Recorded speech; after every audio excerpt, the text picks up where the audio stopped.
حي على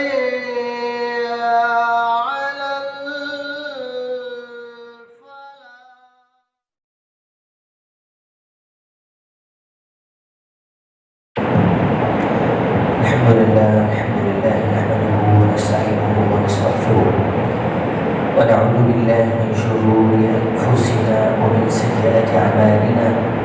من يهده الله فلا مضل له ومن يضلل فلا هادي له، وأشهد أن لا إله إلا الله وحده لا شريك له، وأشهد أن محمدا عبده ورسوله. أما بعد، فإن خير الحديث كتاب الله، وخير الهدي هدي محمد صلى الله عليه وسلم، وشر الأمور محدثاتها، وكل محدثة بدعة، وكل بدعة ضلالة، وفي رواية كل ضلالة في النار. أعوذ بالله من الشيطان الرجيم. بسم الله الرحمن الرحيم. يا أيها الناس اتقوا ربكم الذي خلقكم من نفس واحدة وخلق منها زوجها وبث منهما رجالا كثيرا ونساء، واتقوا الله الذي تساءلون به والأرحام، إن الله كان عليكم رقيبا.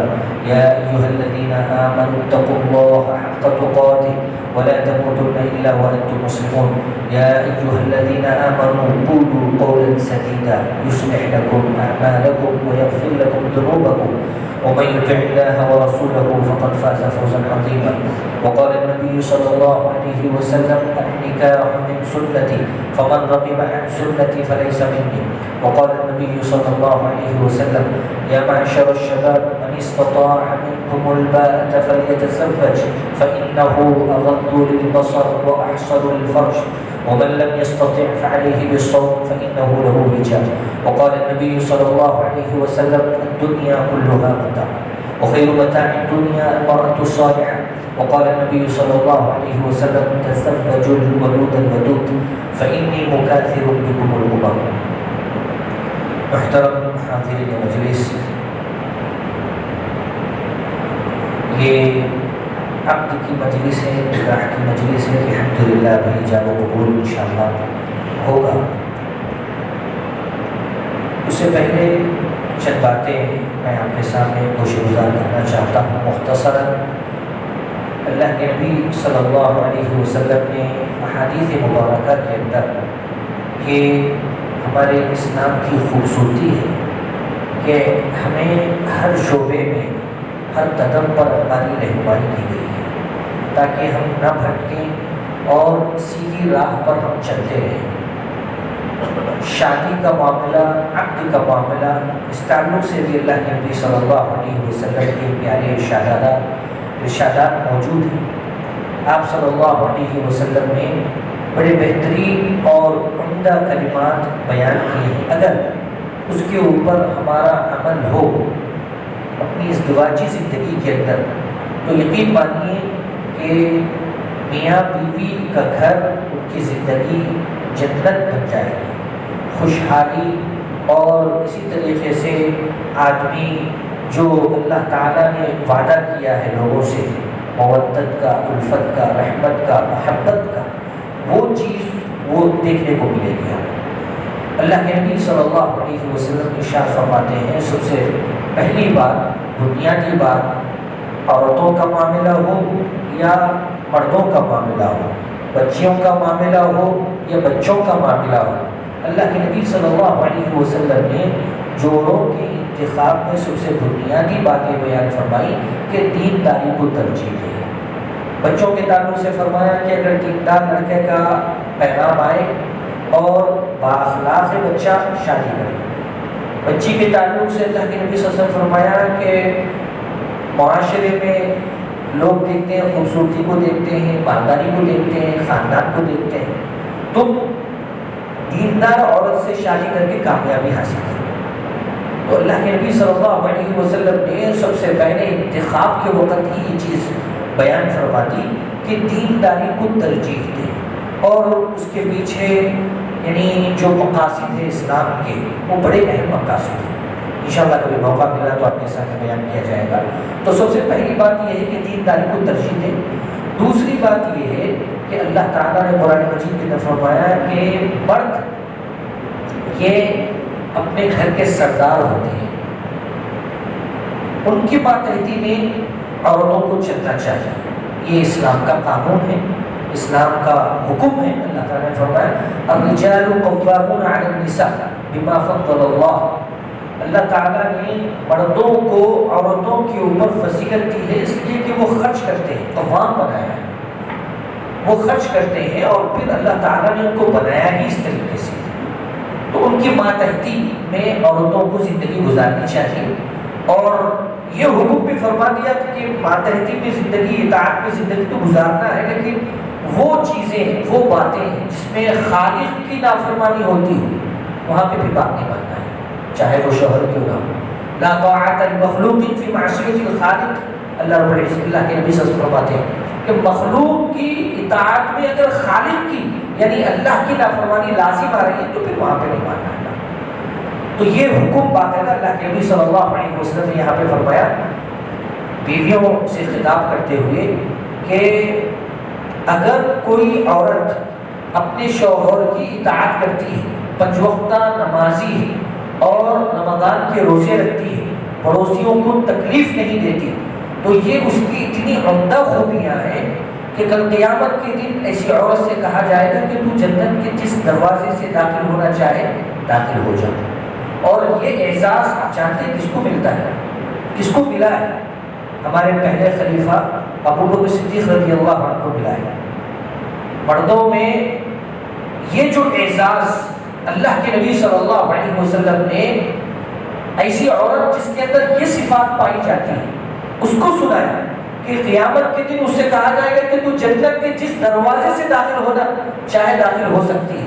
اور یہی اعزاز ابو بکر صدیق رضی اللہ عنہ کو حاصل ہے کہ قیامت کے دن وہ جنت کے جس دروازے سے داخل ہونا چاہے وہ داخل ہو سکتے ہیں. تو بڑا اہم معاملہ ہے اور وہ بڑی اہم صفات ہے. اگر یہ صفات عورتوں کے اندر پیدا ہو جائے تو ان کا مقام اللہ کے پاس کتنا بلند ہو جاتا ہے اس کا تصور نہیں کیا سکتا. تو اطاعت بڑی اہم چیز ہے. شوہروں کی اطاعت ضروری ہے، شوہروں کی اطاعت کرنا چاہیے. حتیٰ کہ ایک حدیث میں اللہ کے نبی صلی اللہ علیہ وسلم نے بیان فرمایا، بڑے عجیب و غریب حدیث ہے اور آدمی سوچنے پہ مجبور ہو جاتا ہے. غلطی اگر عورت کی بھی ہو اس موقع سے اگر وہ یہ کہے اپنے شوہر سے، یعنی قربانی دینے کا معاملہ، حالانکہ وہ حق پر ہے، شوہر حق پر نہیں ہے، لیکن اس کے باوجود یہ کہہ رہی ہے کہ میں سوؤں گی نہیں اس وقت تک جب تک کہ آپ مجھ سے راضی نہ ہو جائیں. اتنا اہم معاملہ ہے. یہاں تک اللہ کے نبی صلی اللہ علیہ وسلم کی شاہ فرمایا بس اوقات معاملہ کچھ اس طریقے سے ہو جاتے ہیں زندگی کے اتار چڑھاؤ میں کہ کون صحیح ہے کون غلط ہے فیصلہ کرنا مشکل ہو جاتا ہے. اور اسی کو پکڑ کر اگر آدمی مضبوطی سے اپنے موقع پر قائم رہے تو پھر دوریاں بڑھ جاتی ہیں. اللہ کے نبی صلی اللہ علیہ وسلم نے اس چیز کو ختم کیا اور فرمایا کہ ٹھیک ہے عورت حق پر ہے لیکن اس کے باوجود وہ قربانی دے اور اپنے شوہر سے کہہ دے کہ میں اس وقت تک آپ یعنی مطلب سوؤں گی نہیں جب تک آپ مجھ سے راضی نہیں ہیں. اللہ کے نبی صلی اللہ علیہ وسلم کے یہ پیارے ارشادات ہیں. اور ایک حدیث میں اللہ کے نبی صلی اللہ علیہ وسلم نے فرمایا کہ عورت اپنے شوہر کی اجازت کے بغیر گھر سے نہیں نکلے گی، بغیر اجازت کے اجازت ہے اپنے شوہر کی اجازت سے باہر جائے گی. ایک حدیث میں اللہ کے نبی صلی اللہ علیہ وسلم نے یہ بھی فرمایا کہ وہ شخص جس کو شوہر ناپسند کرتا ہو اس کو اپنے گھر میں آنے بھی نہیں دے گا. یہ بھی حکم اللہ کے نبی صلی اللہ علیہ وسلم سے باقاعدہ منقول ہے. اور یہ ساری چیزیں اس وجہ سے ہیں تاکہ اختلافات ختم ہوں، شبہات ختم ہوں، بدگمانیاں ختم ہوں. قرآن مجید میں اللہ رب العزت نے ارشاد فرمایا کہ بعض بدگمانیاں جھوٹ ہوتی ہیں. ان بعض گناہ بدگمانی، بعض بدگمانیاں ایسی ہوتی ہیں گناہ کا درجہ رکھتی ہیں. تو یہ سارے شبہات اسلام نے ختم کیے کہ اجازت سے جانا ہے. اور کوئی شخص ہے شوہر ناپسند کرتا ہے تو اس کو پھر گھر میں داخلے کی اجازت بھی نہیں ہے. اور ایسے لوگ جو گھروں کو برباد کرنے والے ہیں، فتنہ ڈالنے والے ہیں، اختلاف اور انتشار پیدا کرنے والے ہیں، ایسے لوگوں کو بھی اللہ کے نبی صلی اللہ علیہ وسلم دور کرنے کا حکم دیا. اس لیے کہ میاں بیوی کی زندگی ہے، ان کو جینے کا حق، پرسکون زندگی جینے کا حق. کوئی ان کی زندگی کے اندر انٹرفیئر نہیں. اسی وجہ سے اللہ کے نبی صلی اللہ علیہ وسلم نے قرآن مجید کے اندر آپ احکامات دیکھیں گے، اگر اختلاف ہو جائے میاں بیوی کے اندر تو سب سے پہلا اسٹیپ کیا ہے؟ باہر لوگوں کو بولنا نہیں ہے، گھر ہی کے اندر معاملے کو سلجھانا ہے. شوہر بیٹھا کے بیوی کو سمجھائے گا. اگر بیوی کی طرف سے کچھ معاملہ اس طریقے سے آ گیا، بٹھا کے سمجھائے گا، اس کو تذکیر کرے گا. پھر بھی نہ مانے تو پھر بستر الگ کرے گا. پھر بھی نہ مانے تو پھر اس کو ہلکی سی مارے گا، تاکہ اس کو احساس ہو جائے کہ میرا شوہر مجھ سے غصہ ہے. یہ سارے اسٹیپ باقاعدہ بتلائے گئے ہیں. معاملہ ایک دم طول پکڑ گیا ہے پھر بھی، تب اسی صورت میں خاندان کے جو افراد ہیں ان کو بٹھا کر معاملہ حل کرنے کی بات ہے. ورنہ اس سے پہلے آپ جو دیکھیں گے تو یہ سارے اسٹیپ بتلائے گئے. تو اسلام نے ان ساری چیزوں کا خاص طور پر خیال رکھا ہے. اگر ہم اس کا خیال رکھیں گے تو یقیناً ہماری زندگی بہترین زندگی بن جائے گی. وہیں پر مردوں کو اللہ کے نبی صلی اللہ علیہ وسلم نے حکم دیا کہ ان کے ساتھ نرمی کا معاملہ کرو، حسن معاشرت اختیار کرو، اچھے اخلاق سے پیش آؤ، اچھی باتیں کرو ان کے ساتھ.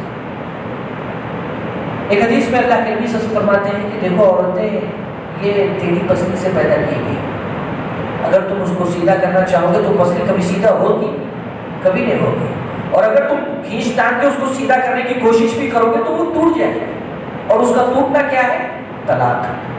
اللہ کے نبی صلی اللہ علیہ وسلم. اور مرنے سے پہلے اللہ کے نبی صلی اللہ علیہ وسلم کے انتقال سے پہلے آپ نے جو اہم باتیں کہی ہیں امت کو، ان میں سے عورتوں کے تعلق سے بھی وصیت ہے کہ میں تمہیں عورتوں کے تعلق سے باخبر کرتا ہوں، خبردار کرتا ہوں، اللہ سے ڈراتا ہوں. ڈرو ان کے تعلق سے. یہ اللہ کی بندیاں تمہارے ہاتھوں میں امان ہیں، قیدی ہیں. ان کے ساتھ اچھا سلوک کرو، بہترین سلوک کرو، عمدہ طریقے سے پیش آؤ. اللہ کے نبی صلی اللہ علیہ وسلم سے مشورے بھی کیا کرتے تھے. بہت سارے واقعات میں یہ بات ملتی ہے.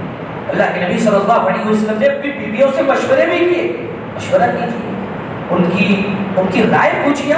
یہ بات الگ ہے کہ آپ اس کے اوپر عمل کریں یا نہ کریں، وہ الگ چیز ہے. ایک موقع سے اتنا بڑا مسئلہ اللہ کے نبی صلی اللہ علیہ وسلم کے سامنے درپیش تھا. وہ کیسے حل ہوا؟ ایک جنگ میں تھے اللہ کے نبی صلی اللہ علیہ وسلم، جنگ میں نہیں تھے بلکہ آپ صلی اللہ علیہ وسلم کو خواب میں دکھلایا گیا کہ آپ مکہ جا رہے ہیں اور وہاں پر طواف کر رہے ہیں. چنانچہ نبیوں کا خواب سچا ہوتا ہے. آپ نکلے 1400 صحابہ کے ساتھ. لیکن ہوا کیا، یہ مشرکین مکہ بیچ میں ہارے آ گئے. نہیں، اس مرتبہ اللہ کے نبی صلی اللہ علیہ وسلم جو ہے حج نہیں کریں. محمد صلی اللہ علیہ وسلم ان کو ہم انٹری نہیں دیں گے مکہ کے اندر، یہ واپس چلے جائیں، اگلے سال آئے. اس طریقے کی بہت ساری شرطیں تھیں. صلح حدیبیہ کے نام سے مشہور ہے. وہ شرطیں اللہ کے نبی صلی اللہ علیہ وسلم نے مانی. اور ایسا محسوس ہو رہا تھا کہ آپ صلی اللہ علیہ وسلم دب کے مان رہے ہیں. اور اسی وجہ سے عمر بن خطاب رضی اللہ عنہ تیش میں آ گئے. اللہ کے نبی صلی اللہ علیہ وسلم کیا آپ سچ پہ حق پہ نہیں ہیں؟ کیا اللہ ہمارا سچا نہیں ہے؟ کیا ہمارا رسول سچا نہیں ہے؟ ہمارا مذہب سچا نہیں؟ اس طریقے کی بہت ساری باتیں بعد میں آپ کو بہت تکلیف ہوئی. عمر بن خطاب رضی اللہ عنہ یہ واقعہ میں نے اللہ کے نبی صلی اللہ علیہ وسلم کے سامنے اس طریقے کی باتیں کہی تھی، وہ یاد کر کے رویا کرتے تھے. تو اس موقع سے، صلح حدیبیہ کے موقع سے، جب سارے صحابہ غم میں ڈوبے ہوئے تھے، آپ نے ان کو حکم دیا کہ اپنا سر چھین لو اور جو جانور اپنے ساتھ لائے اس کو ذبح کر دو. کوئی نہیں سن رہا ہے، چپی سادی ہوئی ہے، سب خاموش. وہ اس وجہ سے غم میں اٹھا رہے. اللہ کے نبی صلی اللہ علیہ وسلم حکم دے رہے اور کوئی اٹھ نہیں رہا. تو گئے اللہ کے نبی صلی اللہ علیہ وسلم. اس وقت آپ کے ساتھ ایک بیوی تھی، ان سے انہوں نے مشورہ کیا. اللہ کے نبی صلی اللہ علیہ وسلم سے آپ نے مشورہ کیا اپنی بیوی سے. تو انہوں نے مشورہ کیا اللہ کے نبی صلی اللہ علیہ وسلم آپ ایسا کیجیے، آپ خود نکلیے، آپ اپنا سر مڑائیے پہلے. آپ کسی کو کچھ مت بولیے، آپ اپنا سر پہلے مڑائیے. چنانچہ اللہ کے نبی صلی اللہ علیہ وسلم اپنی بیوی کے مشورے پہ عمل کیا، گئے اور اپنا سر مڑانا شروع کر دیا. یہ دیکھتے ہی سارے کے سارے صحابہ سر مڑانا شروع کر دیا. مشورے میں بسا اوقات خیر ہوتا ہے، ان کی دلجوئی ہوتی ہے اور ان کا امتحان بھی ہوتا ہے کہ وہ صحیح مشورہ دے رہے ہیں یا نہیں دے رہے ہیں. بہت ساری چیزیں ہوتی ہیں. تو آپ ان کو مضبوط رکھیے، اپنے سے جوڑے رکھیے، پورا الگ تھلگ مت کیجیے. کم از کم ان کے معاشرتی مسائل میں ان سے مشورہ کیجیے. تو یہ کچھ باتیں ہیں اسلام کی، اگر بہت ساری باتیں ہیں، وہ میں سے چند باتیں میں نے آپ کے سامنے پیش کی ہیں۔ اللہ تعالیٰ سے دعا ہے کہ اللہ تعالیٰ ہم سب کو صحیح معنوں میں اس کو فراہم کرنے کی توفیق عطا فرمائے۔ آمین۔ وآخر دعوانا الحمد للہ۔